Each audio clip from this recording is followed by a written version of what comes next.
Marca nous a annoncé cette semaine qu'il allait parler. Ils annoncent beaucoup de choses, Marca. Marca annonce beaucoup de choses, oui. Mais qu'il allait parler au mois de février. Alors, on sait que Marca et le Real Madrid, c'est le Real Madrid en sous-main qui communique. Est-ce que c'est pour mettre la pression sur Mbappé ? Est-ce que vraiment Kylian Mbappé va parler dans les jours qui viennent de son futur ? On rappelle qu'il est en fin de contrat le 30 juin prochain du côté du PSG.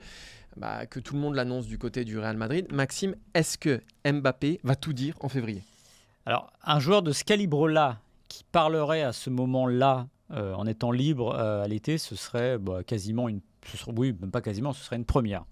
L'exemple le plus proche que j'ai de ça, c'est arrivé hier, mais c'est pas en football, c'est en Formule 1, où il y a un très très grand pilote qui a annoncé qu'il rejoignait Ferrari pour la saison d'après. Donc il va faire toute la saison 2024 sous les couleurs de Mercedes, c'est Lewis Hamilton. Sauf que la Formule 1, c'est pas le football et ça se passe pas exactement pareil, il n'y a pas les supporters, il n'y a pas cette pression autour. Et imaginez, encore une fois, je ne peux pas imaginer, pour faire simple, Kylian Mbappé qui annonce le 16 février, 2 jours après le match aller du 8e de finale face à la Real Sociedad, je quitte le PSG à la fin de saison.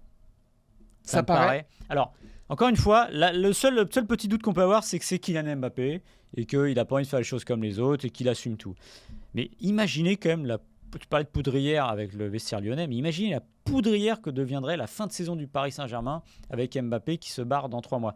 Qu'ils le disent à Nasser, que ce soit propre, tout ça, pourquoi pas, ça permet de travailler. Et je n'ose même pas imaginer qu'il annonce « je pars ». Et plus, il déstabiliserait peut-être pas que le PSG, il déstabiliserait peut-être potentiellement aussi le Real Madrid. Alors, je suis plutôt sur ta ligne, mais j'ai essayé de trouver des arguments qui pourraient me faire dire que Kylian Mbappé parlerait. Déjà, tu l'as dit, s'il y a un joueur qui casse les codes, s'il y a un joueur qui s'en fout à peu près de tout ce qui s'est fait avant, s'il y a un joueur qui a confiance en lui et confiance en sa parole, s'il y a un joueur qui pense que ce qu'il fait est bien et donc il faut le faire, c'est Kylian Mbappé. Donc s'il y en a un qui peut le faire, c'est lui.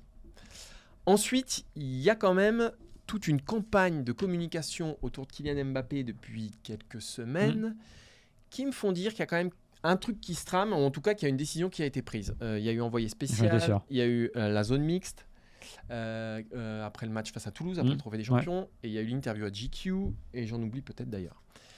Tout ça qui sert un peu à polisser l'image de Kylian Mbappé, à faire dire regardez quand même, je suis quand même quelqu'un de sympa, parce que c'est quand même le capitaine de l'équipe de France. Là, quand on parle de Kylian Mbappé, on ne parle pas que ceux qui supportent le PSG, que de ceux qui suivent la Ligue 1, on parle aussi du grand public. Et qu'un capitaine de l'équipe de France, meilleur joueur du meilleur club de France, s'en aille en Espagne, ça peut choquer les gens. Donc, il y a quand même une campagne autour de Kylian Mbappé, autour de sa fondation, d'envoyé spécial. Il a préparé le terrain aussi en zone mixte en disant « Attendez, mais si je m'en vais, tout le monde rentre... » Enfin, tout le monde, le PSG... Ça se fait proprement. Voilà, ça se fera proprement.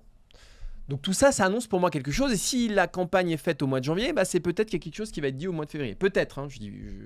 Là, ce ne sont que des supputations. Et puis effectivement, il y a aussi, il peut tourner ça en disant qu'il rend service au Paris Saint-Germain parce que voilà, il coupe, il annonce qu'il coupe, et donc du coup, le PSG va pouvoir se mettre sur le marché pour recruter Salah, Rashford, Raphaël Leao, tous les noms qu'on entend jusque là.